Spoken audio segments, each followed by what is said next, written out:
Hey guys, Antaeus here, and today I want to go over some of the top tier PvP exotics for Destiny 2 Titans.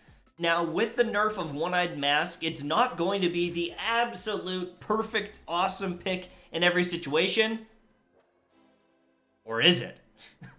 Oneeyed Mask is still incredible. It's still probably one of the best exotics, but I want to give you a couple of other alternatives if you're looking for something for the Crucible.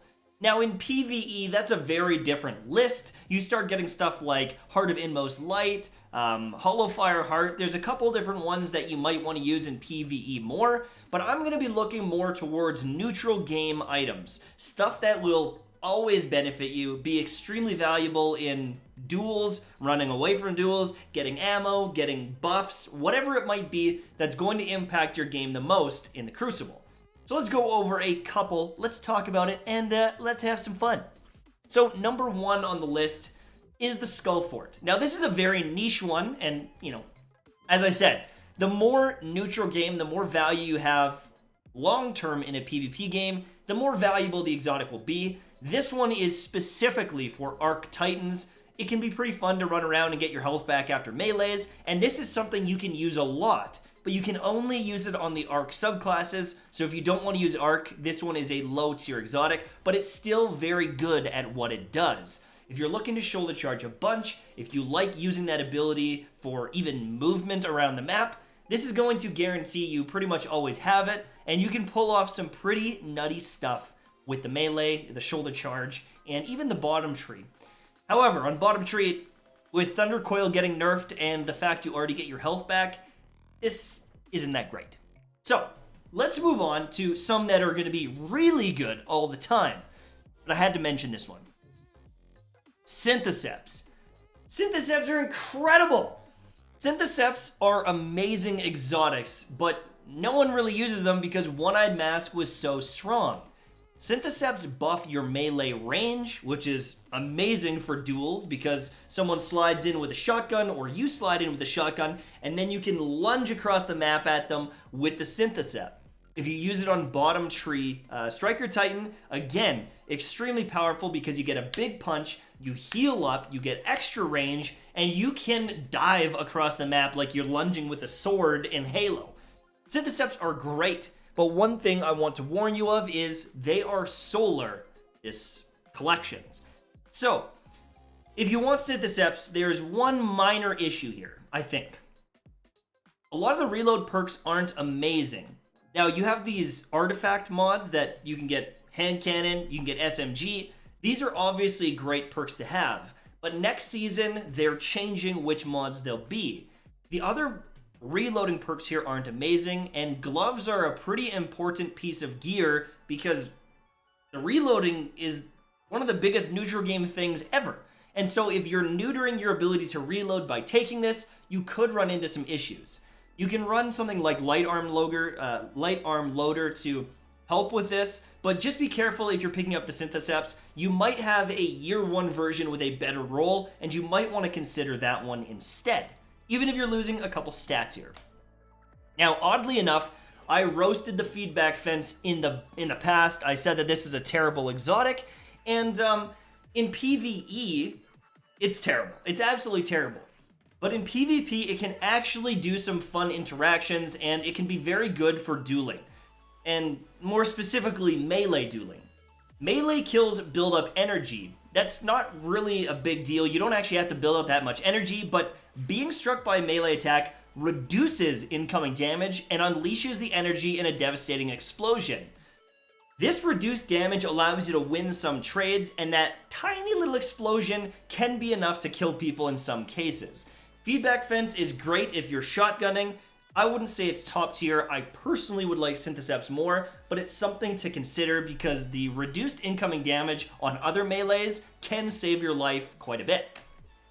Now, let's move down the list. There's a bunch of exotics down here that are fine, but they do particular things like the Helm of Saint 14. This is great if you're playing a Bubble Titan, but that's kind of the only time. It's very good when you're doing Bubble Titan, so if you want to use it, go for it. But same with the Ursa Furiosa. It's kind of for middle tree. I mean, you can use it for other ones as well, but Ursa Furiosa isn't as good as it used to be. Acting War Rig is only for using auto rifles, so if you're not using an auto rifle, it's not going to be very good. I don't see a lot of value in these things. But one that I do see a lot of value in is the Armamentarium. Armamentarium gives you an extra grenade charge. A grenade charge is always valuable. In every subclass, in every situation, having an extra grenade available to kill people is amazing. Is this one flashy? No, maybe not. But it is an extra charge. And if you build towards discipline and get a bunch of cooldowns, you can always have 2 grenades up and running and murdering people. You can zone people, you can be aggressive with them. I think Armamentarium is a top tier pick, especially for PvP. Cresty Alpha Lupi is an interesting one as well. If you're playing with a team, you generate more orbs when you super, so you can use this with a multitude of different things, like the Ward of Dawn to get guaranteed orbs, or just slaying out. But also, casting your barricade heals, and in clutch situations, this can be pretty good.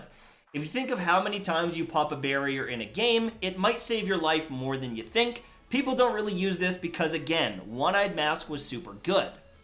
Peacekeepers, Line Rampants, these are average, nothing too amazing. Hollow Fire Heart is fine, but you don't really abuse it in PvP the way you can in PvE.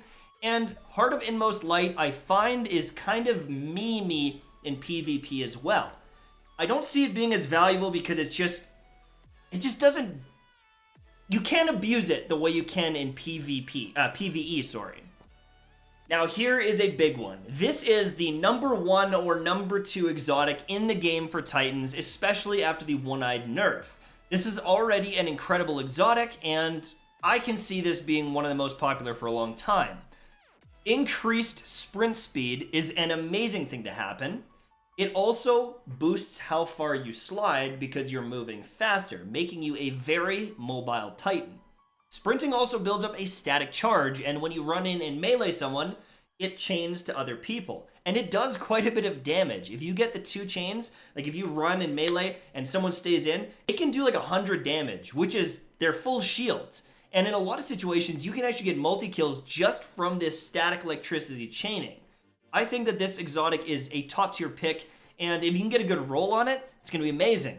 It's also arc if you get it from collections, which means you can get shotgun loaders, pulse loaders, or scavengers, which is going to be great because, you know, shotguns are really popular in the Crucible right now, so you can get the shotgun scavenger, you can get traction if you want, but also you could get enhanced shotgun dexterity if you're into it. Big pick, love it, top 2. Now, there's these guys here. They're fine. They're memey ones. They don't have a good neutral game for the most part. The amount of times that Antaeus Ward is going to save your life and be amazing, I'm not sure if I love it. I'm not sure if I love it myself. If you're shotgunning, these can be kind of goofy, but I don't think this is going to be a top tier pick. There's one more, though. There's one more that I want to mention that I think is going to be a top tier exotic. The One-Eyed Mask. The One-Eyed Mask is getting nerfed, and it just doesn't matter. 8 seconds of wall hacks. Healing after a duel. Bonus damage after getting a kill on the person you're fighting. That is 3 very valuable things to have on a mask. This is better than Foe Tracer. It is partially like Insurmountable Skull Fort, where you're getting health after a kill. And getting a bonus damage allows for some awesome interactions with a couple choice weapons, specifically shotguns when you're pushing in, and getting that bonus damage, allowing you to one-hit from further ranges. One-Eyed Mask is incredible. It's going to be a top-tier pick. It might not be number 1, S tier above everything else, but it's going to be in the number 1 or 2 slot. The nerf doesn't do enough to bring it down past everything else. It's still literally amazing. Just not oppressively good. Well, maybe it is. Maybe it still is oppressively good. But don't sleep on the One-Eyed. It's still going to be played a bunch. You're still going to see it a lot. And that's it from me, guys. Thank you so much for watching. Hopefully you enjoyed. And I'll see you soon, my friends. Bye-bye. If you guys are looking for an amazing energy drink with no sugar added, no calories, no BS, check out advanced.gg. They've got a product called Focus that kicks some major booty. It gives you 48 hours of focus and concentration while you're gaming it up. and I highly recommend it. Use the code MTASHED at checkout for 10% off. Click the link in the description. Go there, baby.